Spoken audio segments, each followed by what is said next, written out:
Hey guys, it's Leo and it's time to talk about HUGTTO PRECURE, our new Precure season, the celebration of 15 years of Precure, and the first episode is out, so we have lots to talk about. But before talking about the episode itself, I just want to remind you guys that there are going to be a 4th and 5th cure this season, at least that's what we know so far. There might be even more. And if you want to know about them, you can check out the description box below. I did a video on the info that we already have. And I also did another video talking about the opening and the ending and my impressions of it, so if you want to know, you can check out the description box below. So anyway, let's talk about the first episode of HUGTTO. Well, I was expecting a lot. My expectations were really high. And I must say, this episode toppled my expectations. It was even better than what I was expecting, what I was hoping for. The first episode was everything that I hoped for, and everything happened in a very good way. Let's just start with the first scene, Hana cutting her bangs. That was such a beautiful scene, and it was so nice. I mean, Hana trying to be like this adult girl with a mature take on life. But let's just be honest, that's just not who Hana is. And then she was trying so hard to cut her bangs and become a very beautiful onesan, but unfortunately, or fortunately to be honest, she didn't, and her bangs ended up being what they are now. And that scene was so nice, and it was so indicative of Hana's personality. And I also really enjoyed her family and the way the family interacts. You know, the way one interacts with each other. It was really nice. I really liked her sister picking on her. It ended up being funny. And I also liked how she and her mom, they have the tradition of hugging each other. That's not really a common thing in Japanese culture. I mean, I'm not really sure how things stand nowadays, but hugging is not something that's usually done in Japan. That's not something that's traditionally done in Japan. Maybe things are changing, but it's nice to see a main character doing it like that with her mom. It was a very heartwarming moment and a kind of important one. Together with that, we have Hana's first day at school. She was trying to get there early, but obviously it didn't happen. And there comes the first surprise, the ability to stop time. For us that have been following HUGTTO news for a while, we know HUGTTO is the mascot of the season, and we also know HUGTTO is someone who's going to be important to the plot. HUGTTO's been appearing a lot in merchandise and the opening, and we knew that it was HUGTTO that stopped time at that moment.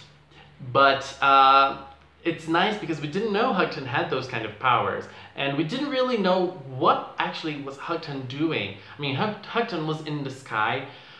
We don't know why, we don't know how, but she was there and she was, you know, connecting Hana in a way. Not really that she wanted to connect to Hana, but she was connecting. She was talking to Hana in her own way. And she was able to stop time and help Hana a little bit, but Hana was not able to use that to her own favor. But anyway, I think that that moment was very nice. The moment in her introduction at school was also very nice.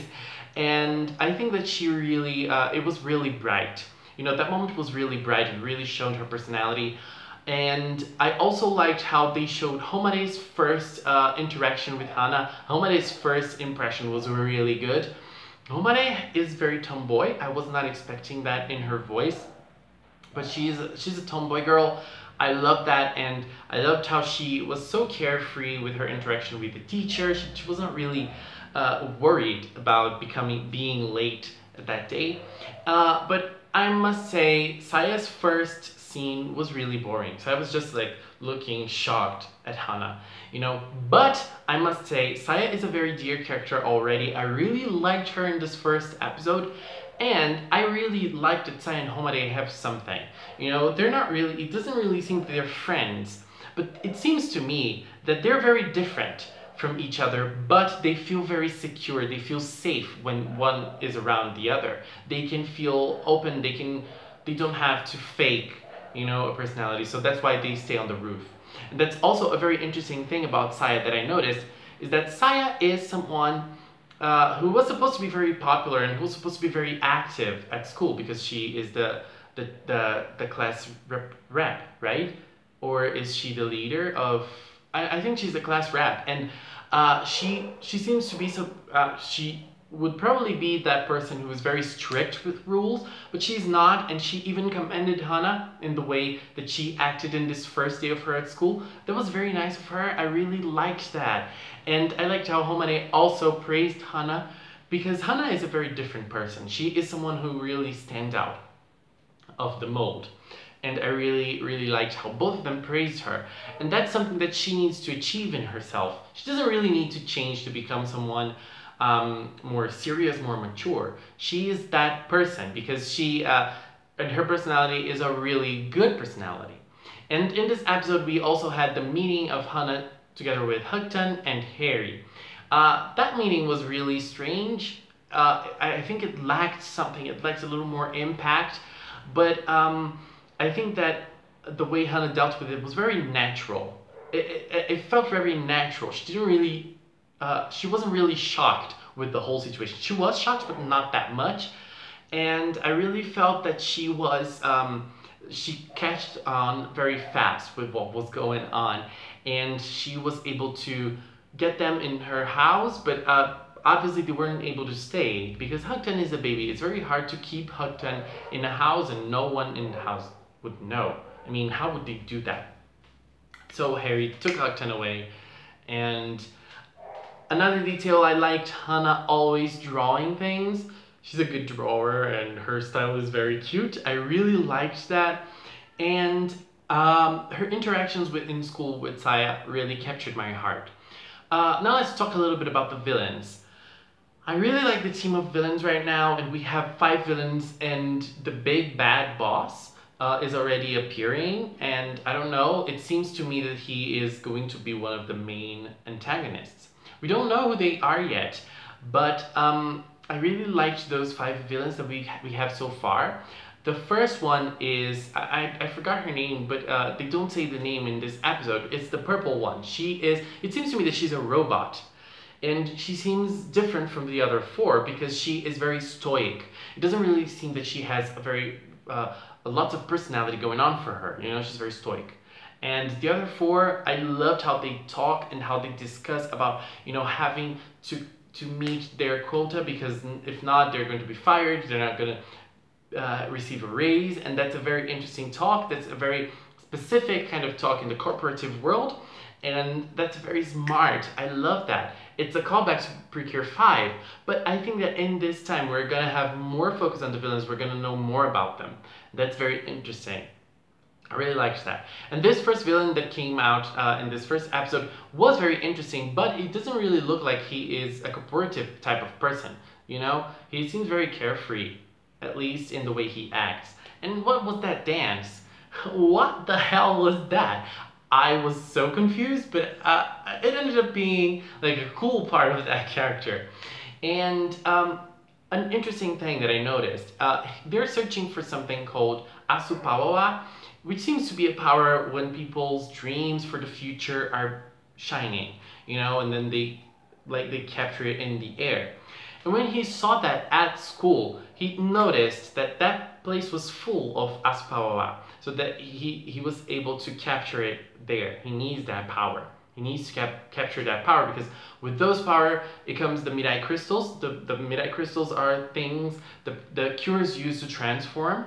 So he found that in that place. He found that at school, and that's an interesting thing to notice, because when he captured the energy of everyone, he summoned a monster. I forgot how monsters are called in this season.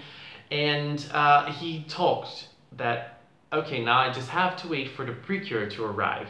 He didn't know that there was a Precure there. There was no Precure there. Hana wasn't really a Precure yet. So that was a very interesting thing he said. I mean, if he is searching for a Precure, Precures used to fight in this universe, right? So there might be past Precures in this season, because if not, it wouldn't make sense for him to talk like that, right? So I think that there are past Precures in this season, and we might know about them in the future.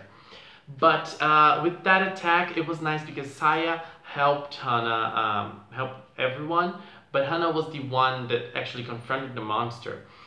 Uh, One thing that I really found interesting about that first scene was that Hana seemed really scared. She seemed scared of the monster, but that was something that she wanted to overcome. She wanted to overcome that. Her fear was present. She wanted to overcome that, and that she did. She was able to face the monster, and because of that, the power was transferred to her, and she became Curiel. Before talking about Curiel, I just want to say that it was interesting because HUGTTO was not scared of the monsters. I mean, if a baby saw something like that, she would be very scared. A baby would be very scared. The baby would cry, but HUGTTO is not scared. She's reaching for the monster. She's reaching for it. Why? There's something very special about HUGTTO. And another thing that I noticed about HUGTTO is the color of her eyes. They're very, very red. Does that mean something? I think it does. And then she was able to become Curiel. The transformation was not really that special. It was a very simple transformation. And I don't know if that's good or bad, but it was a very simple transformation. It was very direct to the point. You know, I feel like the transformation was very simple. But the fighting, oh my god, the fighting was so good. I really liked it. She was able to grapple the monster, and then she was able to defeat it so quickly. She was so strong, and I really liked that. But let's talk about her attack. Her attack was amazing. I really, really liked it. I liked how her pom-poms are used as bracelets, but then when she attacks, they become actual pom-poms in her hand, and then she uses it to attack and to create that heart. The way she does the heart, she draws the heart and then throws it, it's not very creative, but it was animated in a very beautiful way, and I think this first attack is not going to become their main attacks. They are going to receive the weapons. So I think that maybe predictions after episode 10 or something like that, I think that they're going to do this, and they're gonna have the melody swords already. So I think that this attack won't last long, but it was beautiful. I really liked this attack. This attack was stunning. And so the villain went away, and then she was able to have a little more special moment with HUGTTO, and it was interesting because HUGTTO is fed by the Asupawawa. Together with the Mirai crystals, they can feed HUGTTO, and HUGTTO is probably going to use that power for something in the future. We don't know much about HUGTTO. And I really liked Harry's interaction with Hana, and how he never called Hana Hana. He called her Omae, and Hana was very, what's the word? She really wanted him to call her using her name, and that's very important. I really liked that. And another thing to notice about Hana is an amazing person, and she always uses her catchphrase. She's always cheering for herself. That's a nice thing to do. We should always cheer for ourselves, right? Let's cheer for ourselves. Let's become better people in the future. Let's keep cheering for ourselves. Let's keep believing in ourselves and in our dreams. Episode 1 of HUGTTO PRECURE was amazing. Great journey. I think we're on to an amazing season.